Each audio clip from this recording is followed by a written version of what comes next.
ela se limita a essa parte, né? Então, assim, essa dificuldade, às vezes, de entendimento das pessoas é que, às vezes, dificulta o trabalho do paisagista. Olá a todos, minha saudação, meu respeito, meu muito obrigado por estarem aqui conosco em mais este vídeo da Ostra. Nesse vídeo você vai entender quais são as atividades do arquiteto e como ele pode lhe ajudar a reduzir os seus custos na hora da compra da reforma do seu imóvel. A nossa entrevistada hoje é Mônica Furtado, arquiteta, paisagista, especialista em projetos, não é, que vai trocar uma ideia conosco, certo? Até o final desse vídeo você entenderá quais são as funções do arquiteto, bem como vai saber uma diferença que eu também não sabia. Qual é a diferença entre paisagismo e jardinismo? Eu sou o Tony Borges e este é o Bate-Papo Imobiliário, um programa do canal Ostra, o canal que descomplica a compra. Vamos lá então, gente. Mônica, para nós conversarmos aí de uma maneira bem tranquila com a nossa audiência, vamos comentar para eles, em linhas gerais, o que faz um arquiteto? O arquiteto, pela sua formação, ele tem a condição de fazer o projeto da tua residência, tanto na parte de reforma, a arquitetura de interiores, a parte de luminotécnica também, a parte do paisagismo, e consegue orientar em função de consultoria, assessoria, aspectos ligados à construção. Legal. Então, assim, se eu quero ter um melhor aproveitamento de luz no imóvel que eu vou fazer, que eu vou reformar, se eu quisesse ter uma melhor orientação com relação ao consumo de água, por exemplo, vai ver a dimensionamento, o arquiteto trabalharia nessa área ou só na questão de luz, de iluminação? Não, na verdade, assim, o arquiteto trabalha com os outros profissionais que têm o conhecimento mais específico, né?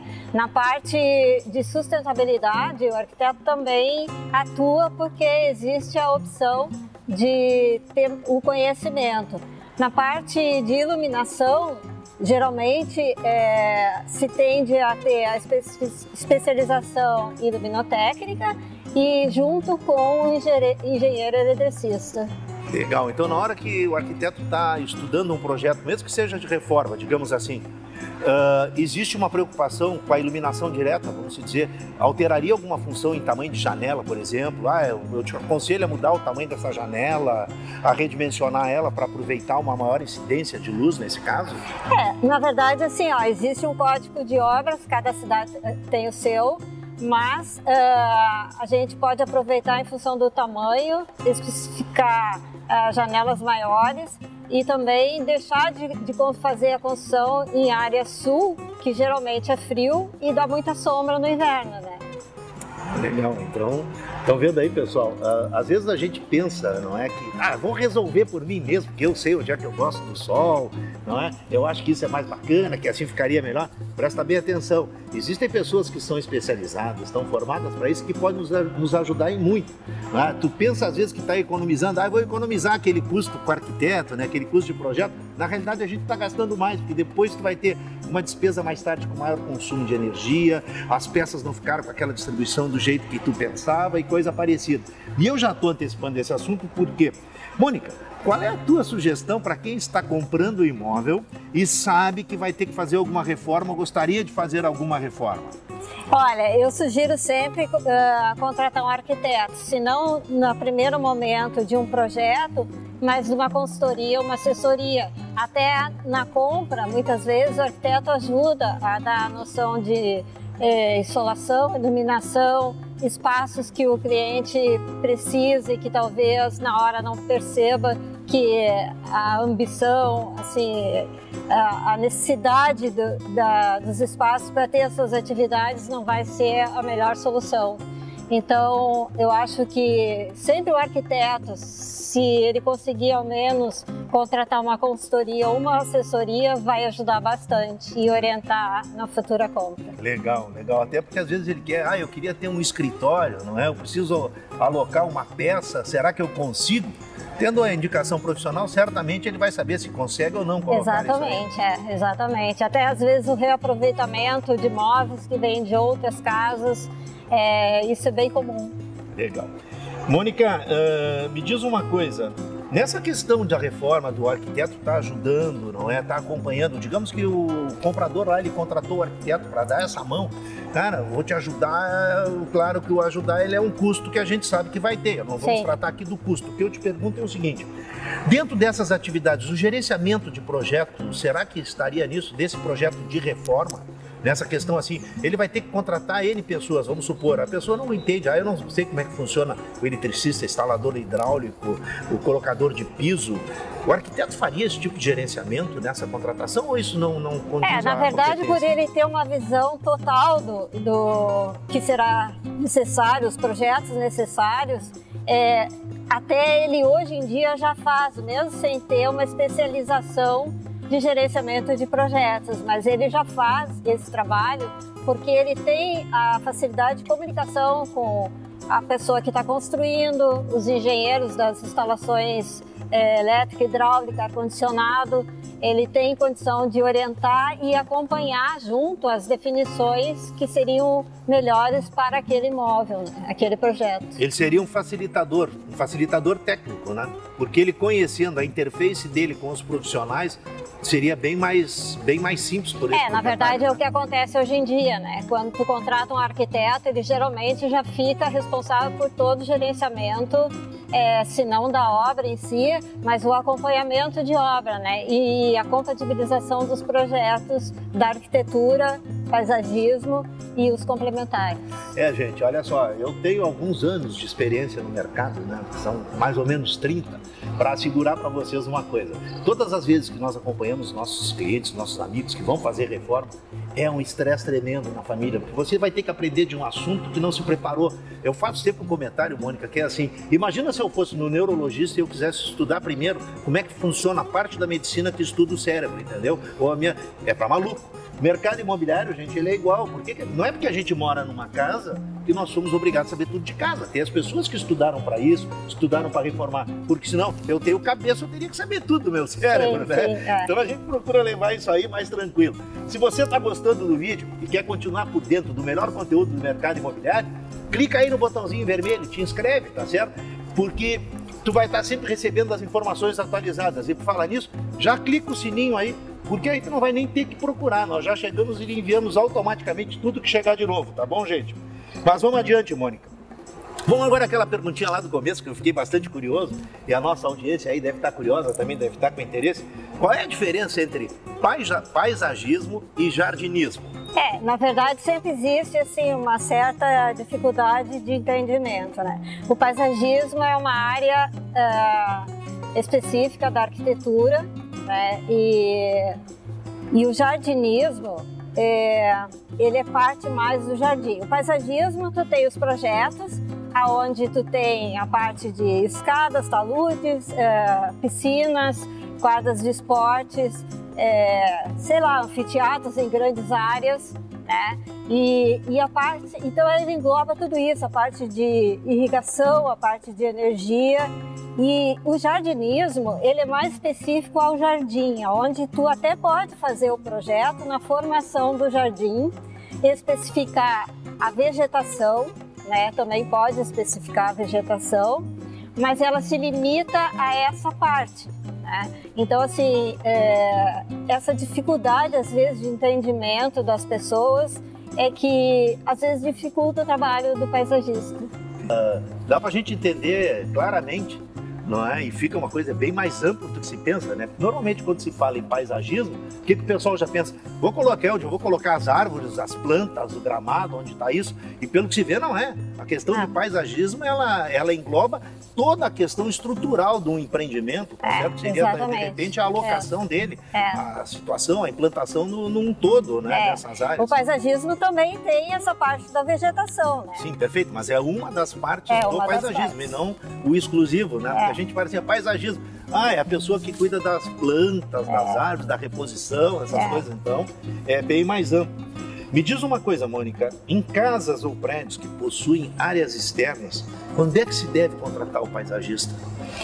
Na verdade, se deve contratar assim, quando é uma reforma, quando o projeto de reforma já estiver quase todo acertado com o cliente. E aí entra o paisagista para fazer a composição das áreas e a integração da área interna com a área externa.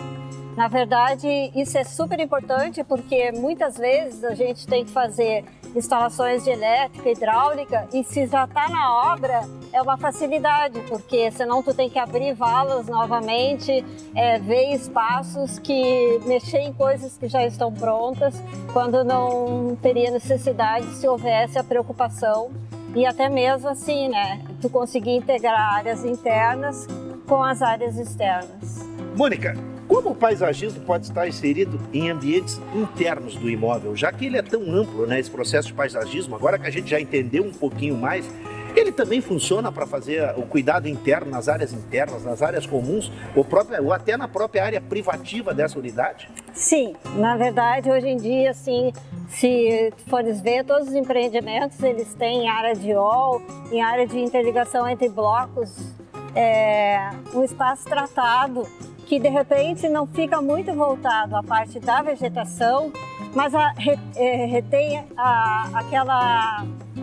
retorna aquelas praças secas de antigamente, né? Então, assim, o trabalho com bancos, com fontes, com espaços de contemplação, de encontros, geralmente nessas áreas acontece. O mesmo acontece na parte em prédios comerciais, tá? Então, é sempre assim, tu pode ver que vários prédios comerciais hoje em dia, além de ter a parte externa do paisagismo mesmo, ele tem uma parte interna de contemplação. Nos apartamentos, o que está acontecendo hoje em dia? Geralmente, assim, a pessoa trata um arquiteto que é específico de arquitetura de interiores, e esse arquiteto, a gente trabalha muito com eles, chama para fazer um trabalho bem específico num espaço pequeno, num espaço que vai ter um jardim, uma área aberta, um posto de luz, e a gente trabalha esse espaço envolvendo todos os elementos do paisagismo. Poderia se dizer que está voltando a se humanizar essas áreas que ficaram, essas áreas comuns que durante um tempo, um período, elas eram relegadas a corredores, aqueles espaços escuros ou com um tratamento de iluminação assim, quando muito, uma lâmpada aqui, outra adiante. Então hoje em dia está se retomando aquele cuidado nessas áreas de circulação, nos halls de entrada, na recepção dos prédios, com uma visão mais apurada, mais humana da coisa, é isso? Com certeza. Muitos prédios, e até as pessoas hoje em dia os moradores exigem que seja mais humanizada todas as suas áreas. Me diz uma coisa, Mônica, nessa questão do paisagismo, quando a gente vai falar da parte dos jardins, tá certo? Dos jardins, das plantas. A pessoa que tem a sua casa, que tem uma casa que tem um pátio, que tem uma área na frente, uma área de recuo, ou nos próprios prédios. A questão da colocação de árvores, como nesse ambiente verde bacana que nós estamos aqui, tá certo? E que a gente nota que ali no sol está um calor tremendo, aqui está muito agradável. Esse conforto térmico, ele se reflete nos prédios quando é pensado dessa forma, de uma forma muito bem estudada, para a pessoa que comprou a sua casa, ela colocar, porque o que acontece, muitas vezes eu vou lá e planto a árvore onde eu acho que está bom, não é? E ali não é o melhor lugar. Então eu te pergunto, funciona nisso também? É uma forma de adequar e de dar mais conforto para essa residência ou para esse próprio prédio? Sim, a parte da ambientação, de ventos, a insolação, o estudo, a gente consegue trabalhar no paisagismo, né? Até porque, assim, existe épocas, a vegetação que em épocas elas dão a folha, na outra ela perde a folha. Então, assim, isso vai fazendo com que em áreas que no verão tu precisa sombra, ela tem sombra, e no outono e inverno ela fica caduca, né? Então, tu consegue aproveitar os espaços com bastante conforto térmico. Nossos amigos estão nos assistindo, para ver, a gente tem aquele, vou plantar onde eu acho melhor, vou botar o que eu acho que é mais interessante. Não é bem assim, a gente tem que ter cuidado com o que está plantando, qual é o tipo de espécie que você está colocando, até porque também tem o problema das raízes, né? Exatamente. Que podem caminhar aí para os dutos, para os esgotos, e isso gera um transtorno mais tarde tremendo, né? Exatamente, Toda essa situação dificulta às vezes, e tu tem que acabar tirando a árvore porque ela entupiu um esgoto. Entupiu um ralo. Ou um pluvial, né? E me diga uma coisa, Mônica, para o pessoal que tem pet, e que adora ter plantinhas em casa. Não é aquela história, a gente sabe, eu comprei um vaso, vou botar essa planta, vou botar aquela outra, ou mesmo que tenha crianças pequenas. Existem plantas que colocam, que pode, assim, não generalizando e não querendo ser específico, perdão, numa condição exclusiva, mas tem que ter um cuidado com as plantas que está usando para colocar em casa, em função de ter possibilidade de ter plantas venenosas? Sim, com certeza. Existem muitas plantas que as folhas delas têm uma seiva que ela é venenosa, né? Então, geralmente, os bichinhos de estimação são os que mais chegam perto e vão morder, né? E podem ter doença que tem que ir direto para o veterinário, né? E as crianças também, né? Então, sempre que tu for colocar alguma planta dentro de casa, tentar saber se ela é nociva ou não, né? Meus amigos, para vocês verem que o nosso bate-papo aqui está muito gostoso, né? Mas como tudo tem início, meio e fim, nós vamos se aproximando do final. Eu vou pedir para nossa querida amiga, não é? Para a Mônica. Mônica, me diz uma coisa assim, se tu tivesse que dar um único conselho hoje, não é? Para aquela pessoa que comprou a sua casa já, que vai fazer uma reforma e que ela tivesse que fazer um investimento, né? Nessa área que nós estivemos conversando, qual seria o investimento que tu sugeririas ela a fazer com assim, esse é indispensável? Eu acho assim, ó, se no momento tu ainda não está convencido de contratar um arquiteto para fazer um projeto, solicita uma assessoria técnica dizendo exatamente o que tu precisa, o que tu está querendo, para que dentro dessa assessoria esse profissional consiga te orientar e te dar consciência de que muitas vezes só chamar uma pessoa que já constrói e deixar na mão dela pode dar um custo muito maior do que se imagina. Mônica, eu tenho que te agradecer muito. Queridos amigos, nosso bate-papo hoje foi com a arquiteta, paisagista Mônica Furtado. Se você gostou do conteúdo, deixa um ok. Se não gostou, deixa um negativo para nós, mas acompanhado da sua crítica, não é? O que não gostou ou do seu elogio. Os seus comentários nos ajudam muito a trazer cada vez um conteúdo melhor para todos vocês. Um grande abraço e até o próximo.